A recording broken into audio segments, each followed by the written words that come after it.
Hi, my name is Jon Golden. I'd like to take a few minutes and share with you the exciting truths I've learned about taxation with the help of this book, Cracking the Code, The Fascinating Truth About Taxation in America by Peter E. Hendrickson.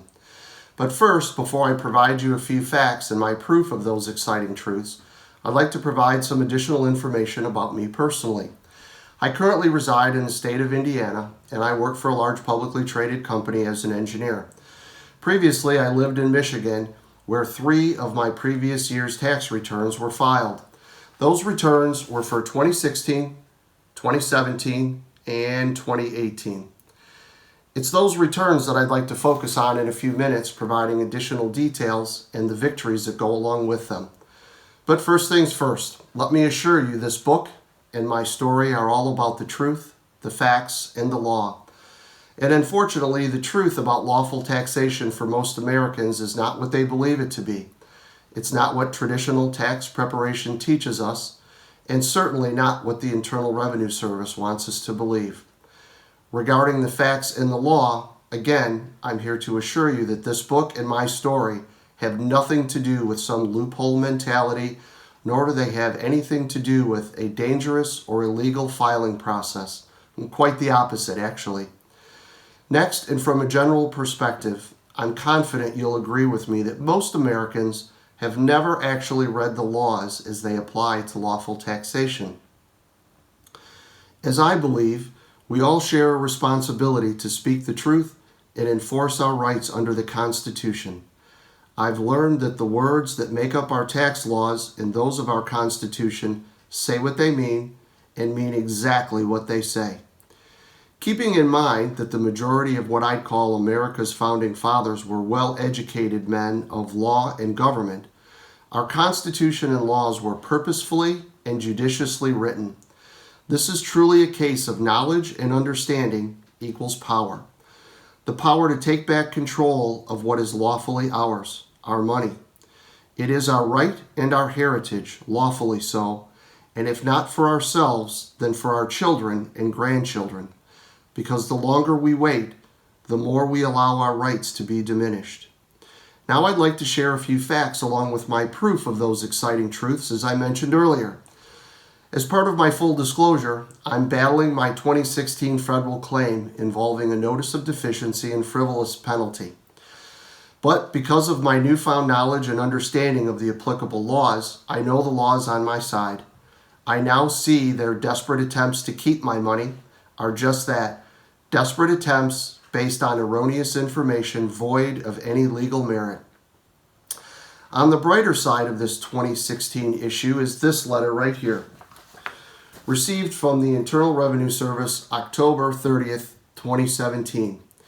Page 2, under your tax calculation, clearly indicates and it acknowledges that I had no adjusted gross income, no taxable income, and therefore I owed no tax.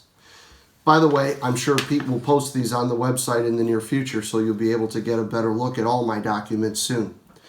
Anyways, it further confirms a partial victory that they've offered to provide me 100% refund of just my federal tax portion withheld, if I'll agree that Social Security and Medicare monies withheld aren't really federal taxes and allow them to just keep that portion of my money. They even state that they made changes to my return to correct this error. Say what? The IRS altered my legal sworn testimony, documents signed by me under penalty of perjury? Well, whatever they did, it was either done in error or illegally. So I'll keep pushing forward and on to another victory yet to come. As for proof of my other victories to date, first, all 3 years and 100% of my Michigan state taxes have been returned to me, all within about 4 to 6 weeks of filing. My next victory came in early February this year when I received 2 federal checks. The first was for 100% of the withheld monies for 2018. That's federal, Social Security, and Medicare taxes plus interest, and not just a few pennies, a little north of $547 in interest.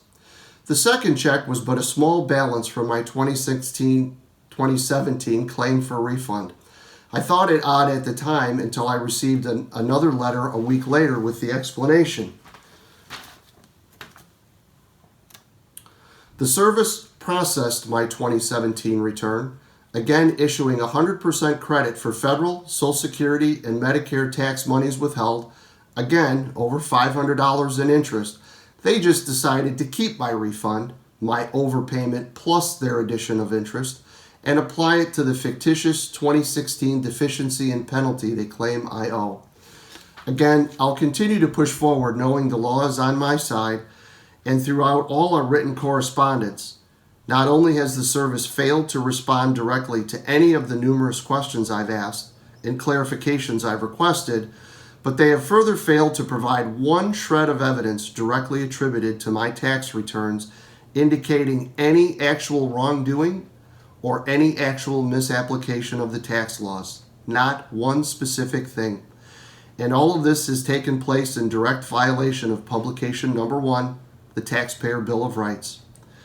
In closing, I think these words from Pete are true wisdom when dealing with any legal entity. Stick to your truth, the facts, and the law. Don't just take my word for it, please. Buy the book and read the book for yourself. Hopefully it will inspire you to begin your own quest for the truth. Use the website at losthorizons.com. It's a fantastic resource. I'm confident that between the book and the website, you'll discover the truth for yourself, possessing the knowledge and confidence to take back what is rightfully yours. Take care, and let's all be purveyors of the fascinating truth about the income tax in America. Thank you for taking the time to listen and being a part of my journey. Thanks again for watching.